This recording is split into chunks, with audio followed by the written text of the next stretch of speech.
Buenas noches, arrancamos otra edición de Gustavo Recalde Entrevista en esta linda noche de martes, ambiente navideño, hay que transitar con mucho cuidado por las calles de Asunción, de Central también, imagino que en todo el país, porque la gente está completamente alterada por la onda de fin de año, todavía con algo del aguinaldo en el bolsillo. Bueno, lindo mes, es un mes en el que, como yo siempre explico, hasta los que menos tienen un poquito más, gracias a la dinamización de la economía, que lógicamente tiene que ver un poquito con ese aguinaldo, con esa doble remuneración que tiene normalmente el mes de diciembre, siempre hablando de los formales, porque hay gente que lastimosamente no tiene ese beneficio.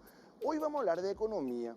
En el penúltimo programa del año vamos a hablar un poco de los números de la economía en el 2021, cómo vamos a arrancar el 2022, los desafíos, los problemas, el presupuesto general de gasto de la nación, cómo está ubicado Paraguay en el contexto económico también a nivel regional. Y me va a acompañar, estábamos charlando recién, completó 5 años siendo presidente del Banco Central. Sí, Hay que reconocer que el BCP funciona bastante exento de los vaivenes de la política. El doctor Carlos Fernández Baldovino. Doctor, ¿cómo estás? ¿Qué tal, Gustavo? Gracias por Un gusto venir. estar acá en el programa, Sí. la primera vez, y un saludo a toda la teleaudiencia. O sea que acá hay una particularidad luego, una vez nomás pasan por el programa, hasta que bien. después al siguiente año hay que hacer todita la rueda otra vez, doctor. Está bien, está bien. Sí, está bien. están siempre acá los mejores referentes y nos va a permitir en la rueda volver a tenerte de acá un tiempito, si así Dios lo permite. ¿Cómo vamos a cerrar el año, doctor, el año 2021? Un año ya semipandémico, algo medio de salida con la pandemia. ¿Cómo Sí. vamos a cerrar en materia económica? Un año de transición, o sea, no estamos todavía totalmente normalizados, estamos casi que completamente normalizados. Mejor que el año anterior, que fue uno de los peores años últimamente, no solamente desde lo económico, desde lo social, sino también desde lo psicológico. Mira, estar encerrado no es Sí. fácil. Todos fuimos presos a pesar de que estábamos en la casa. A este año que está un poco mejor en términos macro, digamos, pero yo particularmente preocupado porque los efectos de la pandemia se van a seguir sintiendo este año y los años siguientes, y ni qué decir Sí. a mediano plazo. La total normalización tendríamos en cuánto tiempo. Yo creo que para 2022 va a estar completamente normalizada la economía, sujeto a que no exista nuevamente un rebrote, una cepa nueva que lleve a un retroceso en las medidas sanitarias que estuvimos implementando, retroceso o, digamos, Claro. profundización de esas medidas. El Entonces, elemento está en las restricciones, porque Sí, en así verdad mismo. vamos a tener un año con mayor cantidad de casos. De hecho, en la jornada de ayer tuvimos 8 fallecidos. Hay que ver cómo cerramos hoy. Se habla que en enero vamos a tener, pero nunca va a ser esa cantidad que tuvimos en junio. Ahora, el tema está en que no volvamos a tener restricciones. Así mismo, y también, mira, cierto, la gente nos olvidábamos que teníamos, creo que alrededor de 150 muertos por día. 153 el martes 8 de Sí. junio, el día de mi primer Sí, programa. exactamente, ahí entonces 150 y es muchísimo comparado con lo de ahora. Pero lo mismo, 8, 10 o 20 asusta y tiene un impacto, tal vez no en las restricciones formales, pero sí en En la la autorrestricción. Exactamente, la gente empieza a tener Sí. miedo, empieza a salir menos, y bueno, eso termina Sí. afectando finalmente la economía también. En el 2022, por eso es importante que esto se acabe casi que completamente. Y otra cuestión que este año estuvo afectando muchísimo la economía. Como estaba todo cerrado, de repente se abre, la gente empieza a demandar, digo, a nivel Sí. mundial, y no había suficientes barcos para hacer llegar la mercadería. Claro. Entonces ese fue un gran problema a nivel mundial, la imposibilidad de que las mercaderías lleguen, ponerle de la China a Paraguay, de Paraguay a Europa, etcétera, etcétera. Entonces esperemos que para el año 2022 también eso se normalice y bueno, sea claro, más fácil el negocio, la relación internacional, el comercio la internacional. escasez del flete se traduce en un costo de flete mucho más alto. Mucho más alto, que fue uno de los motivos por los cuales tuvimos una inflación mucho más elevada este año. Subieron las materias primas, subieron el costo de los fletes, veníamos de unas políticas, como llamamos los economistas, muy laxas, y eso básicamente hizo de que la inflación sea más alta. Doctor, decías el otro día vos en el último capítulo del Basanomics, que fue una serie de charlas sobre economía propiciados por el Banco Basa, del que formás parte, decía vamos a cerrar el 2021 con la inflación más alta de los últimos 10 años, ¿así es? Sí, así mismo, es la inflación más alta de los últimos 10 años, 2011 fue la última vez que tuvimos una inflación de 2 dígitos, casi 2 dígitos. Ahora vamos a cerrar un poco por encima del 7%.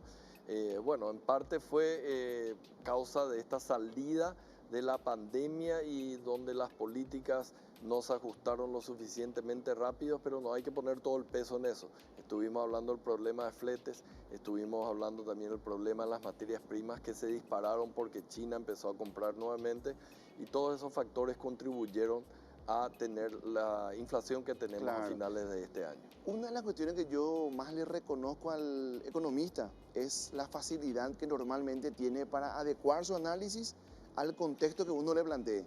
Chile tuvo elección el domingo, ganó Gabriel Boric, que hoy es diputado, un candidato de extrema izquierda, aunque yo siempre explico, estaba explicando yo en Radio 1 que como ganaron la primera vuelta José Antonio Kast de extrema derecha y Gabriel Boric de extrema izquierda, para conquistar a los votos de las fuerzas menores tuvieron que llevar el discurso un poquito más al centro. Sin embargo, quiero hablar contigo de dos propuestas nomás que me preocupan muchísimo.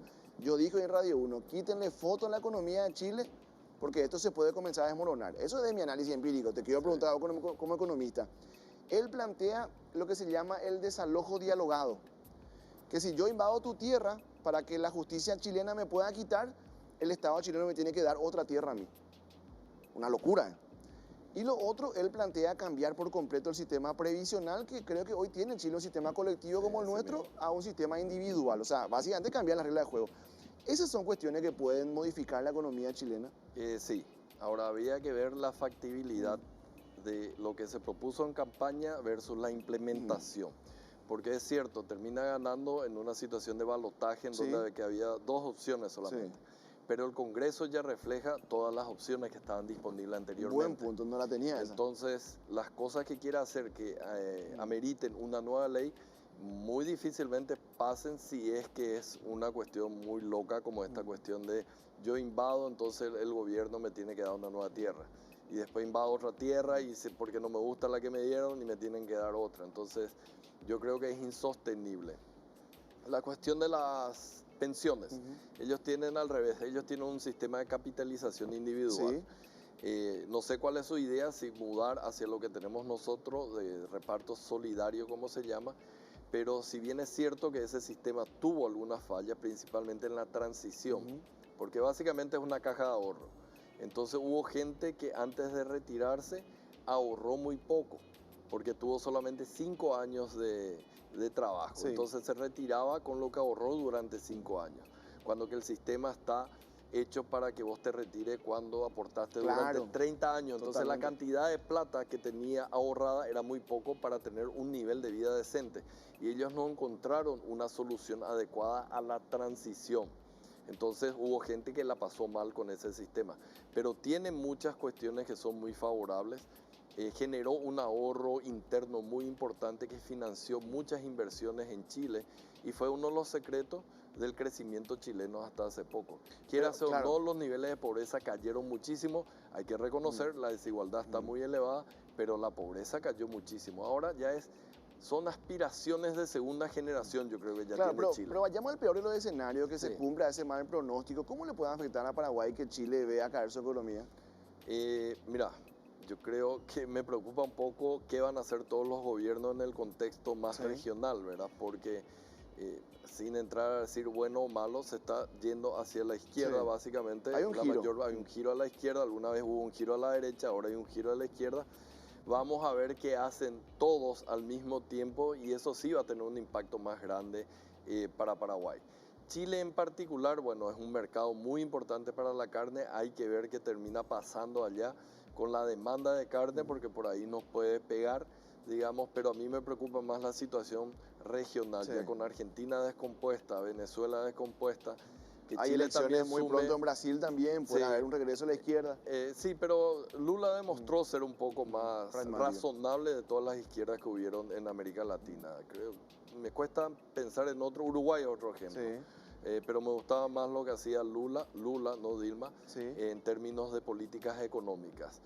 Hay que ver cómo termina todo este movimiento hacia la izquierda, porque si la región empieza a caer al unísono, eso va a ser algo malo para Paraguay. Claro, cuando Lula, ya que nos acordamos de él, cuando Lula da Silva enfrentó aquella campaña Hambre Cero, ¿eso se tradujo en números menores para la pobreza en Brasil o fue puro marketing? No, se tradujo, se tradujo. Ellos tuvieron un esquema de transferencias como el que tenemos acá de Tecoporá, muy agresivo, quitó mucha gente fuera de la pobreza. O sea, me consta, yo estaba trabajando allá en Mira. Brasil también en la última, en la primera parte de Dilma.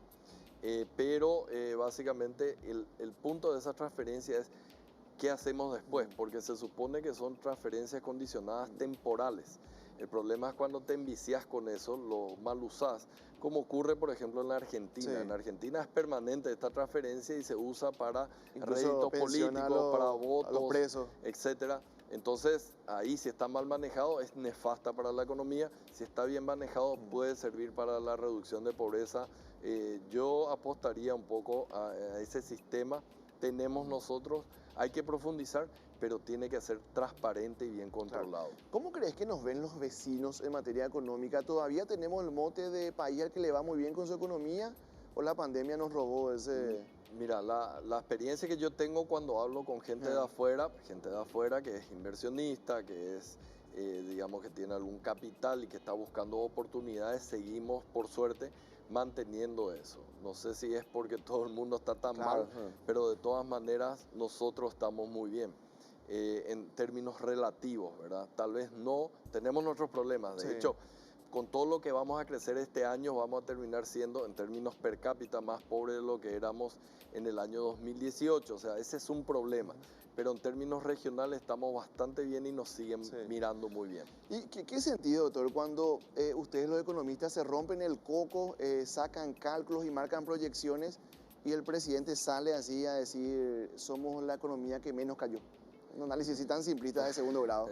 Sí, es bastante duro. Yo no diría, se aplazó todo el mundo, pero yo tuve solamente, no sé, uno y medio, lo mismo he aplazado y los otros tuvieron todo uno. Consuelo de tontos. O sea, sí, no me parece razonable. Yo creo que, bueno, hay que explicar, fue una falla y vamos a tratar de recuperar el terreno perdido, porque de nuevo, a pesar de que vamos a crecer 5% este año, terminamos peor que en el 2018. Son 3 años ya, le queda 2 años a este gobierno. Entonces me preocuparía más por eso, ¿cierto? Hay algunos méritos, se manejó inicialmente bien la cuestión de la pandemia, inicialmente, ¿verdad?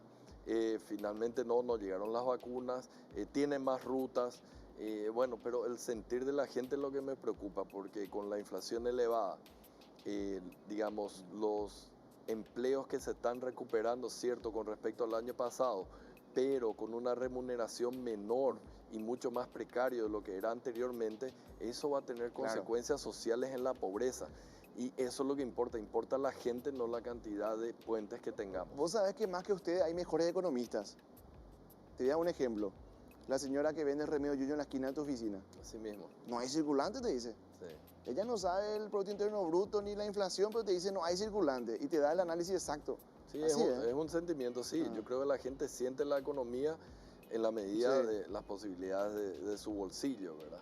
Pero mismo a nivel, digamos, coincidente con esa señora que vende yuyo, que le duele el bolsillo, también si uno analiza correctamente los números macros, se ve que está más pobre que el 2018, entonces no hay mucho que cantar. Lo mismo estamos perdiendo, ¿verdad? El partido con respecto al 2018 y no es ningún mérito crecer 5% este año. Está a punto de ser promulgado el presupuesto 2022. ¿Cómo analizás por cómo quedó confeccionado el presupuesto? Mira, te voy a citar lo que dice el Ministerio de Hacienda, ellos deben saber mejor porque tienen todo el detalle, razonablemente bien. A mí me hubiese gustado ver algún otro esfuerzo por parte de cortar gasto. Y si no querés cortar gasto porque por A, B, C o motivo, gasta mejor. Acá hubo, digamos, un moto a comienzo de este gobierno, se presentó un muy buen análisis o estudio del Banco Interamericano del Desarrollo que hablaba de las diferentes partes en donde había un mal gasto de las cosas. Entonces, gastar mejor era el moto en aquel momento. Pasaron 3 años también y no se hizo mucho con respecto a ese estudio. Ahora se está empezando a analizar la reforma en la ley de contrataciones públicas. Va a servir a futuro, Sí. pero estamos en el tercer año y recién pasamos una de las cámaras. Entonces vamos muy lento con esta cuestión que es importante, que son las reformas, no para perjudicarle a la gente, sino para beneficiarle, para gastar mejor, para que sobre plata, digamos, de ese puente que se construye o de esa pasarela que se construye, para que se pueda dar más para salud y para educación, que es lo que la forma de llegar a la gente. Hay una discusión coyuntural, porque cuando arrancaba la pandemia, muchos te decían, si no pudimos solucionar en 50 años, no pretenda que lo solucionemos en pandemia. Sin embargo, estamos los otros los que creemos que la pandemia era la oportunidad, que la pandemia legitimaba un montón de cosas, porque si vos le decías a un funcionario, hermano querido, vamos a tener que ponernos de acuerdo y nadie va a ganar más que el presidente, que al final eso, bueno, por lo menos tuvo cierta viabilidad, o hacer ciertos recortes y decirle, la pandemia nos obliga. Para mí era la oportunidad histórica que legitimaba cualquier intención. ¿Se desaprovechó? Coincido contigo y fue una oportunidad perdida. O sea, la pandemia, de hecho, dentro de lo poco que se hizo, fue la primera vez que se cortaba el ingreso o los salarios de mucha gente, no de todo el mundo, pero de mucha gente, los que ganaban creo que más de 10 millones. Nunca se hizo, se cortó. Se cerraron todos los viajes, ¿verdad? Porque no se podía viajar. Se cortaron algunas bonificaciones especiales que existían. O sea, era el momento de la reforma. Se tenía mucha legitimidad. De hecho, fue la primera vez que se pasaban de 1.600 millones de endeudamiento. Claro. Y de hecho, la propaganda era, dame 1.600 millones que yo hago las reformas. Recogieron la plata, se olvidaron de las reformas. Pues es que habían marcado, inclusive en la ley de emergencia nacional, habían marcado que ninguna institución iba a poder contratar y mucho menos nombrar un funcionario, salvo los personales de blanco y salvo lo que esté autorizado expresamente por el equipo económico nacional. Sí. Al final autorizaron todo. Sí, son problemas, son debilidades que se tuvieron. Yo creo que era una oportunidad, como dijiste, para hacer mejor las cosas. No se aprovechó y bueno, vamos a tener que esperar probablemente otro gobierno, porque si te fijas, este gobierno, ojalá que pase esta ley de contrataciones, sí. Pero después que después ya está ya enfrascado en una campaña política. Cuando uno está en campaña política, por lo general no toca nada. Y menos populismo todavía puro. Si el encargado de la reforma es el precandidato de uno de los partidos. Entonces. Vos sabés que justamente quiero hablar después de la pausa eso contigo, doctor. ¿Cómo va a estar el 2022 en una economía que va a intentar mantenerse aislada de los vaivenes de la política? Ya hay precandidatos, la oposición está buscando el suyo, van a venir los ataques, las vendetas en el Congreso. ¿Cómo se va a debatir la economía dentro de todo ese clima en el 2022? Te quiero preguntar después de la pausa. Hacemos la primera pausa de esta noche, y así ya estamos de vuelta.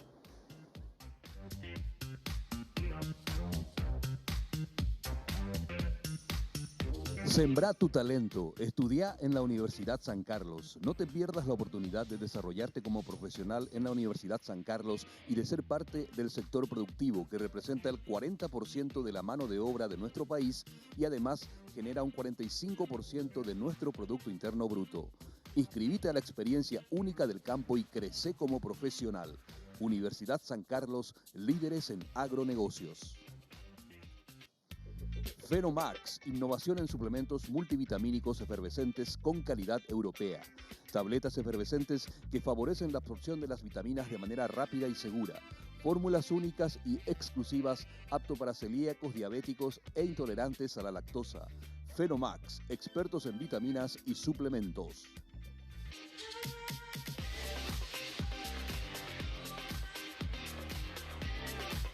Estamos listos para acompañarte en tus viajes. Más de 200 estaciones Petropar te esperan para brindarte una excelente atención, precio justo y la calidad necesaria para el cuidado adecuado de tu vehículo. Pasá por la estación más cercana y comprobalo vos mismo. Petropar Ñanembaé.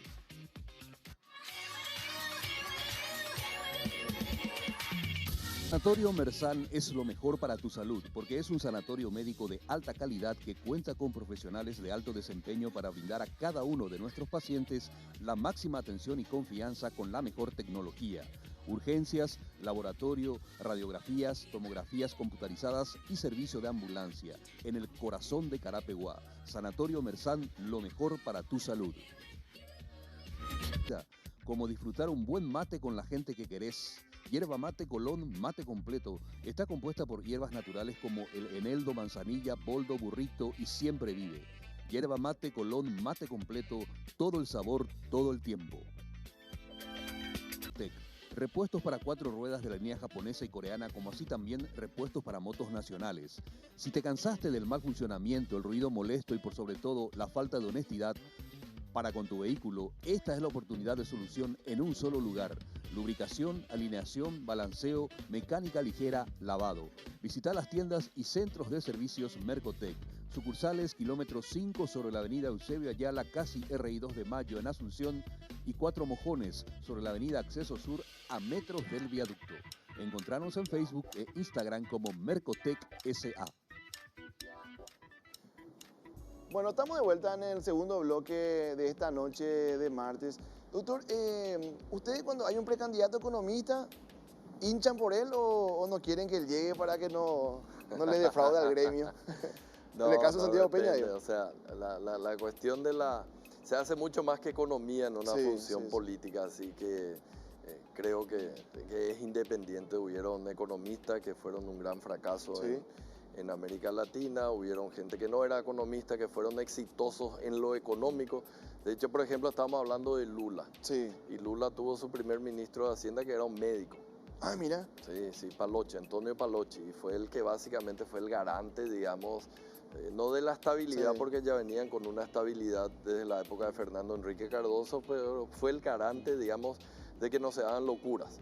Y realmente el desempeño económico de Lula, su primera parte y casi hasta la mitad de su segundo periodo fue muy bueno para Brasil. Yo también quiero un médico de Ministerio de Hacienda acá para que le haga una cirugía al presupuesto, a que corte algunas cuestiones. No, yo soy más conservador, o sea, esas son excepciones que confirman las reglas. Yo creo que el economista tiene que estar en el Banco Central, en el Ministerio de Hacienda, el médico en el Ministerio de Salud, el ingeniero en el MOPC, y bueno, acá parece que estaba medio baraja, la baraja en este gobierno se dieron medio mezcladas. En el MOPC hay un pastor hoy. Y por eso, se dieron medio mezclados en este caso, pero bueno. Hace rato que nosotros, te decía yo antes de entrar al aire, hace rato que nosotros en el Ministerio de Hacienda tenemos gente respetable, gente de carrera. Sí. Y hay una vacancia y le promueven a alguien que arrancó también de abajo y que hizo todo un tramo profesional. Y no tuvimos nosotros en la transición algún ministro que no haya sido economista. A ver, Bergen fue ministro de Hacienda, pero no era economista. Entonces, no es economista él. Él no es economista. Benigno López tampoco no era economista, era abogado. Bueno, eso rápidamente. Dos casos. Sí, después tendría que pensar un poco más. Preguntarme al presidente del Banco Central que se más de memoria. ¿Y presidente del Banco Central? No, ahí siempre es economista. Digamos, Germán Rojas, es administrador de empresas, tiene mucho, pero también pero era bastante, digamos, trabajó en un banco anteriormente, tenía mucho de perfil de economista, pero así rigurosamente. Trabajó en un banco antes y después de ahí. Sí, entonces no era, digamos, estrictamente, pero creo que tenía suficiente conocimiento económico financiero como para estar al frente del Banco Central sin ningún tipo de problema. ¿Y cómo se hace para en un país con tantos vaivenes políticos mantener así medio blindado al Ministerio de Hacienda, el Banco Central? Mira, es un trabajo de largo aliento, no es una maratón en donde de a poco se van ganando las batallas, de a poco. Entonces mucha gente dice ahora, vamos a mudar el modelo Banco Central y Ministerio de Hacienda a los otros ministerios. No es fácil, es posible y hay que hacerlo de a poco.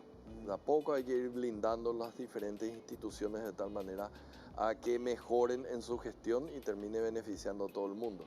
Pero hay que empezar, ¿verdad? Claro. Hay que empezar, tienen que tener una buena ley.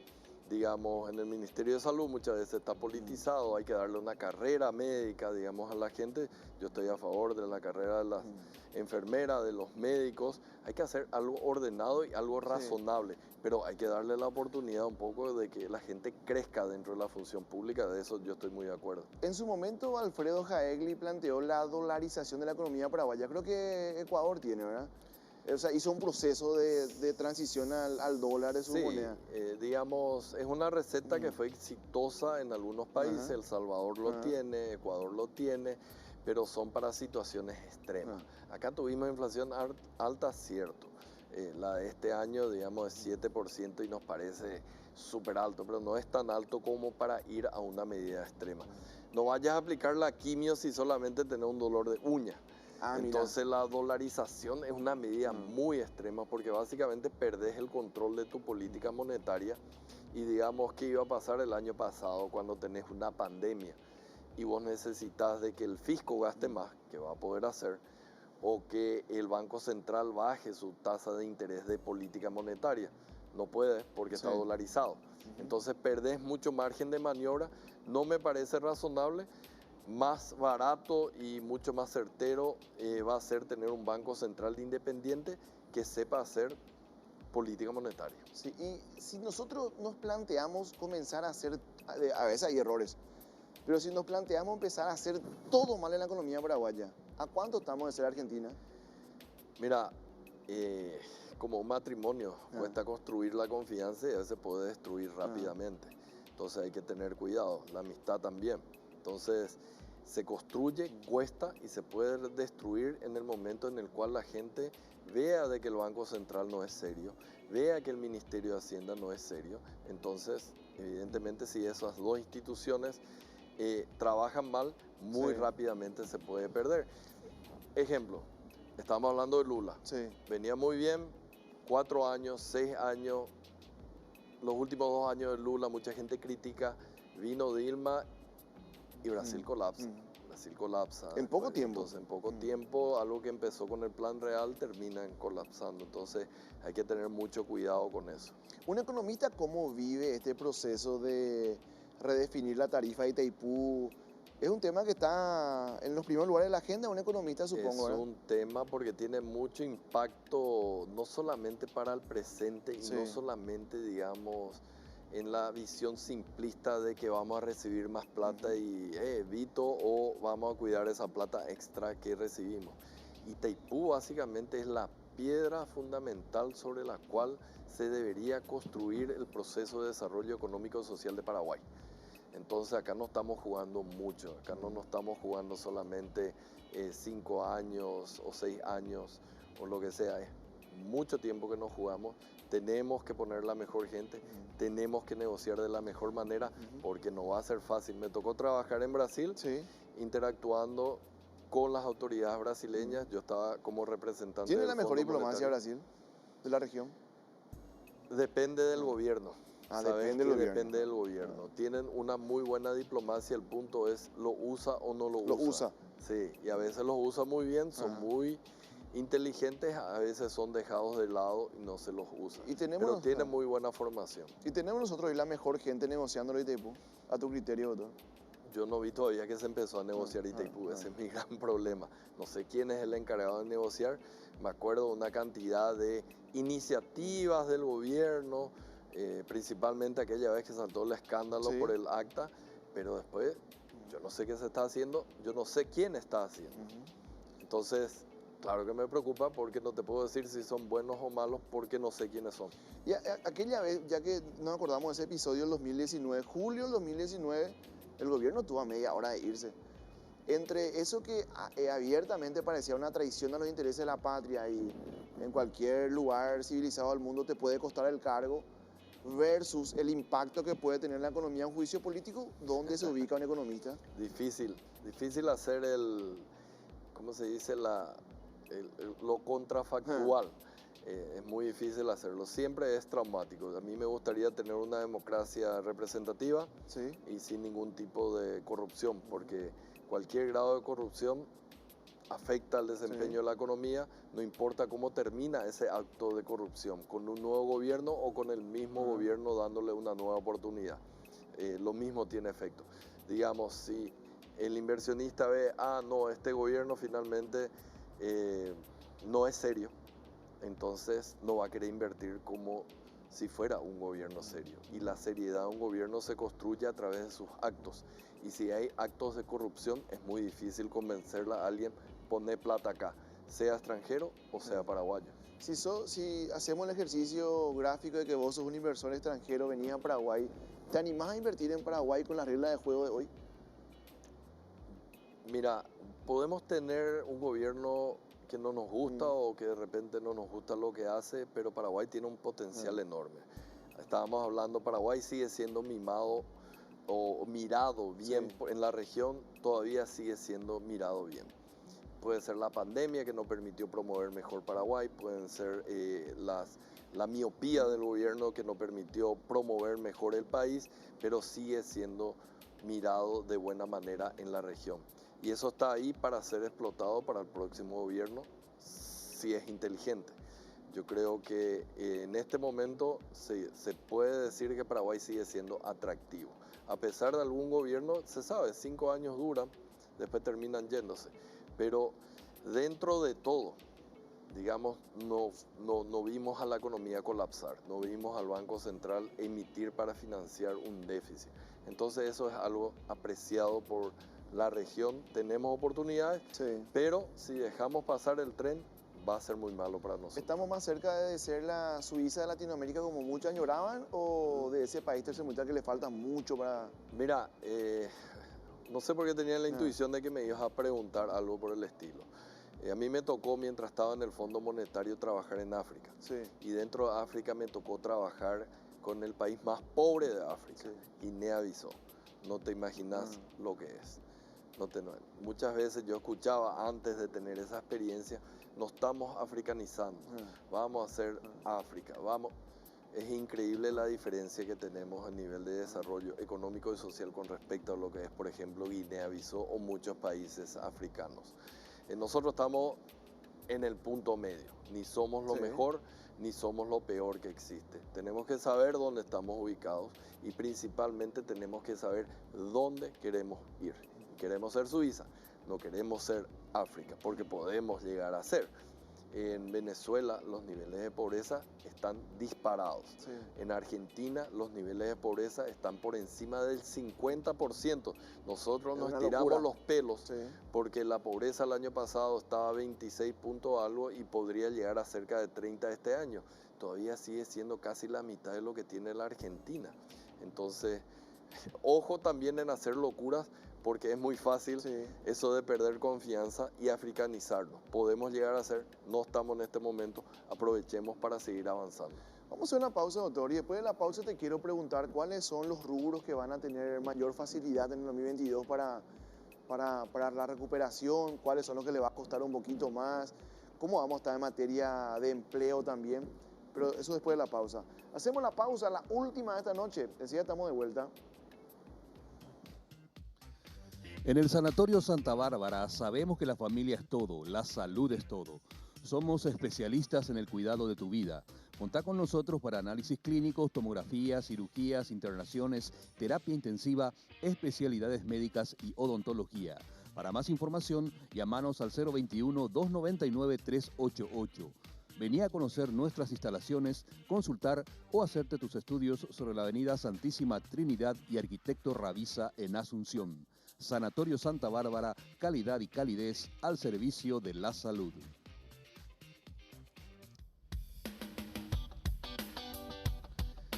Girardi Ferro nace de la nostalgia de la tradición chocolatera italiana, buscando recoger recetas y procesos antiguos y fusionarlos con las nuevas tendencias actuales. La marca busca generar productos indulgentes que puedan satisfacer los gustos más refinados de los consumidores, utilizando materias primas premium de todo el mundo, siendo lo suficientemente audaz de poder incorporar ingredientes paraguayos a las recetas, resultando en productos que rescatan los conocimientos del antiguo mundo y los mezclan con las raíces del nuevo mundo. Girardi Ferro en sus presentaciones pasta de avellanas y pasta de chocolate. Agua mineral Santa Isabel es muy liviana y rica en minerales importantes para tu salud.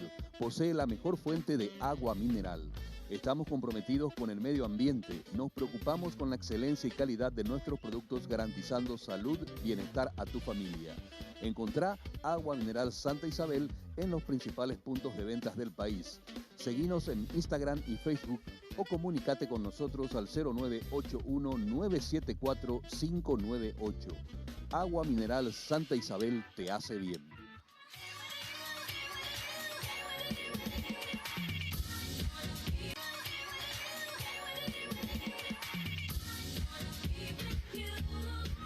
La Criolla es una empresa familiar dedicada a la fabricación y distribución de pastas, panificados y confitería. Hace 30 años llegando a tu hogar y a tu familia con el mejor sabor y calidad que solamente La Criolla te puede ofrecer al mejor precio. Contamos con puntos de venta y reparto. Recordá que ahora podés hacer tus compras a través de Delivery y Carry Out. Seguinos en Facebook e Instagram o comunicate con nosotros a los teléfonos 0981 150 797, WhatsApp 0984 256 333 o al 021 372 657. La Criolla, sabor y calidad al mejor precio. Disfruta de los camiones Aumark E60 de Fotom, rueda simple, diseño moderno, capacidad de carga, comodidad y como siempre respaldo, calidad y garantía. Camiones Aumark E60 de Fotom, importa y respalda Mercotec Automotores, WhatsApp 0983 105 300 y encontrarnos en redes sociales como Fotom Paraguay Oficial.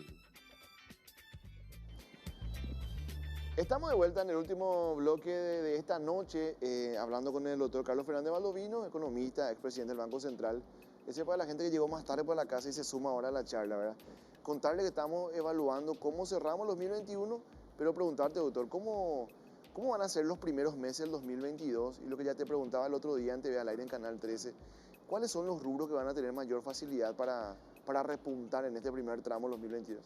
Mira, increíble cómo en economía, siendo, digamos, irónico, el economista pasa 50% de su tiempo haciendo pronósticos y el otro 50% explicando por qué se equivocó en esos pronósticos. ¿Y por qué te digo eso? Porque la otra vez te estaba diciendo, che, mira que los motores de la economía para el 2022 va a ser la generación de energía y la agricultura, que estuvo lloviendo bien, está teniendo un buen proceso de desarrollo y eso va a ayudar a impulsar para el año que viene. Seguramente vamos a crecer un poco menos que ahora, 4%. Hoy recibo fotos e informaciones de que nos está lloviendo y la parte agrícola corre riesgo de empezar a tener una merma en su producción. Entonces hay que parar las antenas porque lo que iban a hacer los motores iniciales, uno de ellos podría tener algún tipo de desperfecto, pero veamos cómo viene el régimen de lluvias. Hay tiempo, tiene que llover de acá hasta inicios de enero, una buena lluvia en todas las zonas, y dependiendo de eso, vamos a tener ese pronóstico inicial de 4%, pero si crecemos 4%, debería ser la agricultura y la parte de generación de energía. Y no creas que eso son cuestiones aisladas. Mucha gente dice, no, la soja por ahí nomás. No, la soja es, digamos, los bancos donde trabaja mucha gente, el transporte donde trabaja mucha gente, los servicios para reparar los camiones donde trabaja mucha gente, los fertilizantes donde trabaja gente. Entonces hay mucha cadena productiva que está muy relacionada a todo el sector agrícola. Entonces no hay que desmeritar. Los números muestran cuando al agro le va mal y al agro grande le va mal, al país le va mal. Entonces, ojo con esto, que podría ser una nueva sequía que podría descomponer el cultivo o la cosecha el año que viene. ¿Vos te acuerdas, doctor, que antes en los libros de la primaria, hoy hay una diversificación amplia, ya es como redundancia de la economía paraguaya, pero en los libros de primaria estudiábamos un país eminentemente agro. Ganadero, tal vez hay que sumarle, sí o sí, con el correr de los años.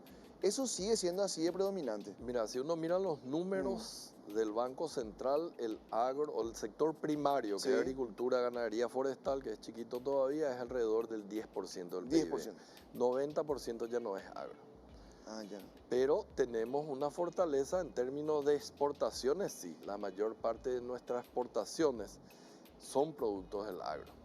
Estamos desarrollando ahora cosas un poco más sofisticadas a través del régimen de maquila. Este año vamos a exportar un poco más de 900 millones de dólares. ¿Quién se imaginaría de que íbamos a exportar productos industriales, porque la maquila es para productos industriales, por 900 millones de dólares? La diversificación no es fácil, o sea, es difícil. Y aparte, como yo siempre le digo a las calificadoras o a los organismos internacionales, señores, apenas a mí me da el cuero para ser economista. No me pidan para que juegue fútbol profesional, porque es lo que mejor sé hacer. Paraguay lo que mejor sabe hacer es la parte del sector primario. Hay que ayudarle. Hay un paper muy interesante, alguna vez me tocó, digamos, comentar acá, Sí. de Ricardo Hausmann, que es un venezolano, profesor de Harvard, y básicamente él decía, todo el sector productivo es básicamente un bosque. Ujú. Ahora vos estás en un árbol, no vas a saltar al árbol que está a 1 kilómetro, vas a saltar al árbol siguiente. Sí. Entonces, básicamente lo que Paraguay tiene que hacer es ir saltando al siguiente árbol de producción. Es decir, si antes exportábamos, por ejemplo, ganado a pie, que era cierto, Sí. ahora ya faenamos, Claro, metemos totalmente. el coso y mandamos, Carne digamos, premium carne. envasada. Exactamente. Entonces, de ahí probablemente podemos industrializar un poco más y vamos a saltar al siguiente árbol, pero no pretendamos nosotros acá de Paraguay el año que viene hacer cohetes, porque no tenemos la Sí. capacidad, pero tenemos que ir de a poco dándole mayor producción, mayor valor agregado, decimos nosotros, a la producción nacional. Mencionaste la maquila como un facilitador del valor agregado, porque recuerdo que en la década del 90, cuando uno agarraba los libros de primaria, decía Paraguay exporta algodón y le vuelven remera. Sí, Hoy la maquila nos permite vender productos con valor agregado. sí, así Pero mismo. están los que despotrican contra la maquila por el lado de que flexibiliza demasiado las condiciones laborales. En una balanza termina siendo favorable la maquila. Súper. Entre lo que nos da y lo que tal vez nos quite. Súper. O sea, hay muy mala experiencia en maquila en otros países de la región. Acá en Paraguay es increíble cómo cambia, porque no solamente es la cuestión del el dinero que recibe esa gente, sino, por ejemplo, el tipo de empleado que se tiene. Vos sabés que estábamos en una de estas industrias maquiladoras durante mi gestión, y me dijo, vos sabés cuál es la mayor cantidad la característica de la gente que contratamos. ¿Cuál? Madre soltera. Ah, claro. ¿Por qué? Porque es el único sostén del hogar Sí. y son mucho más responsables que los hombres. Y te imaginas esa madre soltera que tiene que mantener a su hija sola, pero tiene los medios. O sea, es increíble, digamos, la autoestima como también Claro. desarrolla. Después lo Y otro aparte cuando... tiene IPS, está Sí. muy bien controlada la cuestión de IPS. Cierto, le damos muchas facilidades para que no pague impuestos que va a tener el gobierno central, pero el impacto social que tiene, yo soy un Sí, convencido de la maquila. O sea, esa satanización que se hace en otros países no cabe acá porque Yo tiene creo una que realidad no. diferente. Yo creo que no, Ah. acá necesitamos empleo, empleo y empleo. Después la otra ventaja que tiene la maquila es que de repente se tuvo muy buen tino para ubicar grandes maquiladoras en zonas estratégicas donde Sí. no hay fuente de trabajo. ¿No? Entonces es un elemento transformador. O sea, si vos llegás a una zona donde no hay mayormente trabajo más que el de jardinero, o qué sé yo, yo sueño con una gran maquiladora en San Bernardino, por ejemplo, que tiene que dejar de ser el único trabajo, Mira. el de limpiar una pileta y compañía, o el turismo, ¿verdad? Ayudó mucho Ciudad del Este. Ah, No está completamente transformado Ciudad del Este, pero Ciudad del Este anteriormente era triangulación, Sí. 100%. Ahora se descubrió la maquila. Hay mucho empleo en maquila allá. Autopartes Entonces, al Brasil. Claro. Ah. Entonces, tenemos que transformar el país de a poco y la maquila es un instrumento fantástico. Después veremos a largo plazo durante cuánto tiempo vamos a tener maquila, pero ayudó muchísimo a la creación de empleo. Ayuda. Ayuda y va a ayudar todavía. Imagínate, 900 millones. Creo que es casi 20% más que el año pasado. Y es más del 40% con relación a la prepandemia del 2019. Entonces, wow, acá descubrimos algo, tenemos que profundizar, Y, claro. perfeccionar a lo mejor si hay algo, pero de lo que me tocó hablar con mucha gente que está empleada en maquila, ellos dan gracias a Dios de que tenemos Doctor, la y maquila. de estos casos exitosos, ¿cuánto por ciento del mérito de la torta del mérito es del Estado y cuánto del esfuerzo privado? Porque a veces yo veo que hay un sector privado que está remando contra la corriente, le tiran piedra, le llueve, le sale un yacaré. A veces el esfuerzo privado tiene tantos obstáculos que ya dudo si hay algo de ayuda del Estado. Y hay ayuda desde el momento que nos trata de ayudar. Ah, Entonces, cuando como decía no mi se abuela, más mete- ayuda al que nos estorba. Exactamente, ese es el punto. Entonces el Estado muchas veces quiere hacer de todo y la gente no se da cuenta. Espera un ratito, vos como Estado sos apenas 15% de todo lo que se produce en un año. No vas a mover la economía con un 15%, ¿verdad? Entonces el 85% del sector privado. Entonces si vos le das las condiciones para que el sector privado se desarrolle, como tu moneda estable, de tal manera que la gente no apuesta al dólar en vez de apostar a una nueva inversión, con un déficit fiscal controlado, de tal manera que la gente no diga, este déficit después finalmente o imprime el Banco Central y me causa inflación, o me suben impuestos para financiar este déficit fiscal, entonces no voy a invertir porque ninguna de las dos cosas me gusta. Entonces, a través de eso, yo creo que ya el Estado hace lo suficiente. Acá el secreto no es más Estado, sino un Estado mucho más chico, preocupado en las cosas que debe preocuparse, dar buena salud, dar buena educación y en lo que se puede, buena infraestructura, que quiere decir ruta, que no debe estar ninguno de los tres totalmente en manos del sector público, ¿verdad? Porque podemos tener, alguna gente tiene la capacidad para tener educación privada, Claro. salud privada y también para pagar por las rutas que se hacen o el peaje que se hace. Entonces hay que distribuir muy bien, pero estas son las típicas funciones del Estado. Sumemos una justicia que sea justa y con eso tenemos las condiciones de lo que debe hacer el Estado y no cualquier cosa. Doctor, ¿cómo se dan esas alegrías paradójicas de la economía paraguaya? Porque a veces vemos los grandes titulares de que la carne paraguaya conquistó un nuevo mercado o aumentó en tantas toneladas su envío, pero eso al mismo tiempo representa irme yo mañana al súper y encontrar más cara la carne. Es un balance que se hace. Ahora te voy a dar la receta al fracaso, hacer lo que hace la Argentina. Los precios cuidados. Claro, que dice no solamente precios cuidados, la prohibición de exportar, porque a través de la prohibición de exportar entonces va a ser más barato la carne Adentro. doméstica. ¿Y sabe qué pasa? No hay carne, porque nadie faena, porque le fijaron el precio. Entonces nadie faena y entonces lo que tenés finalmente es, Pero en vez de tener a lo mejor un producto un poco más caro, finalmente vas a tener ningún producto. Entonces cuidado con eso. Ahora, a esta cuestión, digamos, yo creo que la exportación es una manera de hacer crecer al país. Sí. Con eso lo que vas a tener es un país que exporta más, que va a invertir más, Sí. y que va a crear más puestos de trabajo con salarios más decentes. Finalmente eso termina siendo la receta para poder afrontar de repente de que la carne esté más cara. Y ojo que estos son cíclicos, ¿verdad? Sí. Porque la soja también estuvo mucho más caro, ahora está más barato, la carne más cara, Eso de más Argentina barato. es impensable en Paraguay. Mira que el otro día yo le escuché a la senadora Lilian Samaniego en un absoluto desconocimiento de lo que propone ideológicamente su partido en primer lugar, y en segundo, cómo funciona una economía libre. Ella dice, y vamos a hablar con todos los estamentos porque los productos de la canasta están muy caros. Después vino, creo que la Capazu le gana de mano con ayuda de la UIP, porque salen ellos mismos a decir, Sí. nosotros queremos ofertar estos productos más baratos, que no es lo mismo que el Estado se les pida le bajar el imponga. precio. Así mismo. Porque lo de Argentina, el tema de los precios cuidados, eso es impensable en Paraguay. Me tocó estar en Brasil mientras estudiaba mi licenciatura en economía. Me tocó pasar por el plan cruzado, ¿verdad? Sí. En ese entonces.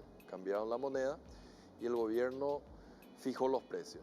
Me acuerdo de todo, se llamaba Tsunavi 198 disque para denunciar de que vos mirabas una tabla Sí. de todos los productos tenías, de todos los productos Todo. existentes. Vos mirabas la tabla y tenía que tener un precio. Sí.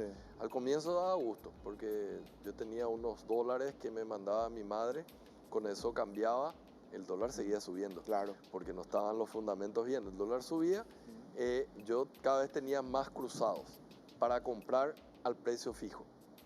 Después de 2 meses tenía que llevar carne y leche de Paraguay, desapareció todo. No había, vos sabés Sí. lo que es entrar en un supermercado, decime cualquier supermercado, Sí. no quiero hacerle propaganda a nadie, No, podemos de hacer acá, propaganda. de los grandes, cualquiera, Sí. decime tu Me supermercado. gusta mucho el Ville, bueno, entrar y no hay nada. Nada. Vacío. Pero nada. O sea, parecía ser que acababan de instalar, digamos, los grandes. ¿Y cómo rectificaron divisores. después de eso? Y liberaron los precios. Porque Y volvieron- digamos, el empresario tampoco es tonto de que va a comprar o va a tener algo que cuesta Sí. 200 y vas a vender por 80 porque el gobierno te dice. Claro. Vas a guardar eso que cuesta 200 y esperar un mejor momento para vender. Y si es un producto perecedero, vas a Claro. desalentar su producción. Digamos, ¿verdad? viene el gobierno y te dice tu casa vale 2 millones. Sí. Y en realidad vale 200. Sí, le ¿Vas a vender no, o no? le quito el cartel de Quitas- vendo y... Claro, exactamente, así mismo. Y eso ocurrió, desaparecieron las cosas. Control de precios es lo más nefasto que puede haber en una economía. Pero en contrapartida, ¿cómo darle al consumidor la garantía de que no vamos a tener abusos? ¿Cómo se, Claro, cómo se contienen los abusos claro, en una pero economía libre? ahí ya tenés otro organismo. A veces te dice, va a ser el Parlamento, Sí. va a ser... Entonces le estás pidiendo, digamos, al centro delantero que ataje el penal. O que el arquero, y a veces hay algunos buenos como Chilaver o Rogerio, Ceni, que Sí. te puede meter de tiro libre, pero no Sí. es normal. No es normal. Cada uno tiene su función. Vos tenés una Secretaría de Protección, Sedeco, la SEDECO, está de pintado. Defensa del Consumidor. Está pintado. Perfecto, Convengamos, fortalezcamos. Estuvimos hablando antes de lo que era Banco Central, de lo que es Ministerio de Hacienda, y sí, te puedo reconocer, está pintado Sí. muchas cosas. Hay que fortalecer. Para esa cuestión, para que haya un lateral que te tire el centro, mete a tu número 2 que haga eso. No vaya a meterle a otro que sea el Congreso el que haga eso. Claro, de hecho, el mejor de los ejemplos es el de las telefonías, ¿verdad? Sí. Que vos tenés 4, que un día uno quita la interconexión, el otro se ve obligado a hacer lo mismo. Costó Todo el mucho. caso, claro, costó mucho, pero hoy el que sale No, beneficiado así es mismo. el consumidor, ¿verdad? O el No. mismo tema del combustible. Todo tenemos que dejar a la competencia. Yo creo que la competencia es lo mejor. Digamos, a nivel de los bancos, y no somos muchos, somos relativamente Sí. muchos, es una carnicería a veces cómo captamos los clientes bajando la tasa. A mayor competencia, el consumidor Claro, pues se sale ganando beneficia más. Totalmente. Y bueno, poneme el caso de la carne. Frigorífico que exporta más. Bueno, fomentemos que haya más frigoríficos, más, digamos, ofertas Sí. para el consumidor, que haya más competencia. Y a lo mejor algunos se concentran con el mercado externo y otros a lo mejor se concentran con el mercado doméstico. Fomentemos también, por ejemplo, otro tipo de carne. Si es vacuno el Claro, que se va, totalmente. tenés la parte porcina. Estamos... en lo aviar estamos en la infancia, en lo porcino ni siquiera estamos naciendo, así que totalmente. tenemos ahí otro tipo de proteínas que podemos aprovechar y tenemos que fomentar. Doctor, el mejor presidente de la República de la Transición, para vos. De la transición, Ah. yo Democracia del admiro, 80. esa es una pregunta eminentemente política Sí. que un economista es totalmente torpe para responder. Cosa que yo no comparto eso. No, No me soy parece torpe que nomás. no, el economista yo creo que es probablemente el ser más político. Lo hace de otra manera nomás. No, todo lo que uno hace política. Sí. Realmente uno cuando está en una posición pública, uno no puede decir yo no hago política, uno Sí. hace política, no hace politiquería. No, política partidaria. Tampoco todos los políticos hacen, digamos, Sí. politiquería ni política partidaria, o sea, política partidaria lo hacen, pero no politiquería, pero uno tiene un impacto en la gente, entonces de ese momento vos estás haciendo una política Sí. pública. Pues ¿sabes por qué no Entonces, comparto? Yo creo que el economista quiere ser nomás políticamente correcto y no quiere jugarse. Porque ahí está mi hija de 12 años, le puedo preguntar quién fue el mejor presidente y tal vez me va a decir ella alguno que le haya parecido el mejor presidente. sí, El economista juega nomás a ser políticamente correcto. no, a ver. Ah, Una cuestión es jugarte, por ejemplo, me jugué a Sí. decir Argentina no me gusta, Venezuela no me Sí. gusta y hay gente que le gusta el modelo argentino, Claro. el modelo venezolano. Sí. Entonces no es que no nos jugamos, a lo mejor no nos jugamos en ese campo político de decir tal o Sí. cual persona me gusta. Pero si vas a jugar en qué equipo yo jugué, lógicamente mi equipo fue el mejor. Entonces... El del gobierno anterior, El del gobierno anterior. Horacio Cartes. Sí. ¿Y el mejor ministro de Economía? Y me van a decir también el de tu equipo, el que compartió gobierno Ahí, contigo. yo te voy a decir quién fue el mejor presidente del Banco Central. Me Ah. siento más cómodo. ¿Fuiste vos? No, hay Ah. mucha gente que es mejor que yo. ¿Y me puedes dar nombre? Te voy a decir una cosa. Ah. Que el Banco Central sea la institución pública más reconocida, probablemente acá o afuera, no fue tarea de una persona, ni de dos, ni de tres. Es todo un equipo que desde el 2003 o Sí. antes está remando. Entonces, el mejor presidente del Banco Central fueron todos por la continuidad que le estuvimos dando a la política monetaria. Y Está eso absolutamente es algo blindado el BCP hoy, de la política, digo. De yo- que alguien diga, que le voy a yo- enviar a Gustavo Recalde ahí al directorio. Que yo sepa sí, porque sabes que nosotros hicimos un libro en el 2013, Sí. que me comieron el título de mi artículo para ponerlo en el libro. Ah, mira. Sí. Se llamaba el guaraní, 70 años, una conquista de la sociedad. No fue trabajo del que estaba ahí, sino la sociedad paraguaya ya aprendió de que ese atajo que trata de hacer Argentina o Venezuela es receta para el fracaso. Entonces, al Banco Central hay que cuidarlo, hay que dejarlo que haga su trabajo. Esa es la mejor función que puede hacer y la sociedad no está dispuesta a tener un político en el Banco Central porque ya sabe las consecuencias. Claro. Cuando te vas al shopping como economista, ¿preferís pagar en guaraní o en dólares? No, yo tengo guaraníes acá, yo tengo guaraníes. No, pero ves que siempre uno ve y un teléfono celular te ofrecen en dólares, una computadora en dólares. Sí, pero guaraníes, o sea, Sí. los gastos los hago en guaraníes, los dólares si tengo, lo poco a lo mejor cuando viaje, pero no, guaraníes. Compra, da igual finalmente, ¿verdad? Porque te lo convierte uno u otro. A lo mejor parece que pagas menos en dólares porque dividís entre 6.000, pero... Parece no, menos, ¿verdad? Parece menos, pero ya es... cada uno ya sabe si es más fácil convertir a dólares o guaraníes, pero yo lo hago en guaraníes. Uso de hecho, la pandemia nos enseñó a usar mucho medios electrónicos de pago. La transferencia. Tal vez no la cuestión de la tarjeta, porque lo mismo implicaba una interacción con el que traía el post, pero la transferencia yo soy fanático de la transferencia. Está en auge. Tuve la suerte de que hubo mucho trabajo con el anterior presidente del Banco Central y dejó como para que se chute el penal. Me tocó chutar el penal y en diciembre del 2013 se lanzó el CIPAP, que es la base sobre la cual se hace la transferencia. Bastante mejoró y creció la cantidad de usuarios, por sobre todo. Me preguntaron a mí qué era y yo le dije el fin del cheque. Porque básicamente la gente ya no hace cheque, vos haces por internet, por el teléfono podés hacerlo, entonces por ahí pagas todo. Por último, porque me quedan segundos, reapareció el expresidente de la República, Juan Carlos Amossi, hace unos días en televisión, va a lanzar su libro, creo que es su segunda memoria ya, pero me acuerdo nomás de él, año 96, crisis financiera. Impensable es que en Paraguay volvamos a tener una crisis financiera como aquella. Una crisis de banco, caída de banco. En este momento yo creo que pueden haber tropezones, pero no va a haber una crisis como esa. Como esa. No. Eso no va a ocurrir. No, yo no lo veo, no hay razón. Doctor, gracias por venir. Dale, gracias por venir. Mucho gusto. Y perdón por el carraspeo del aire me liquía.